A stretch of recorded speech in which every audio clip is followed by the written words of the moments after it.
అందరూ కూడా everyday head bath చేస్తుంటారు. హ్మ్. హెడ్ బాత్ చేయడం కూడా మెమరీ లాస్‌కి ప్రధాన కారణం అని చెప్పొచ్చు. ఓకే. ఎవ్రీడే అవును. చాలామంది పిల్లలు, చాలామంది పర్సన్స్ తలస్నానం రోజు చేస్తుంటారు. ఎందుకంటారు సార్ హెడ్ బాత్ అంటే? ఇప్పుడు సాధారణంగా బయట తిరుగుతూ ఉంటారు. చిన్న పిల్లలు కావచ్చు, పెద్దవాళ్ళు కావచ్చు. ఇప్పుడున్న వాతావరణ పరిస్థితులు చూస్తే మనకు కొంచెం ఎక్కువగా హ్యూమిడిటీ ఉన్నప్పుడు చెమట ఇవన్నీ రావటము, దానివల్ల చిరాకుగా అనిపించి వెంటనే తలస్నానాలు చేయటం స్నానం చేయడం ఓకే. సాధారణమైపోయింది. స్నానం చేయడం వరకు ఓకే. హ్మ్. చేయొచ్చు ఇమ్యూనిటీ కోసం.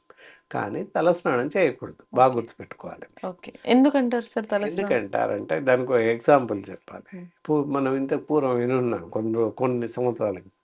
ఓజోన్ పొర పలచబడిపోయింది. ఓజోన్ పొరకి హోల్స్ పడ్డాయట అన్నాం. ఓజోన్ పొర ఎక్కడుంటుంది?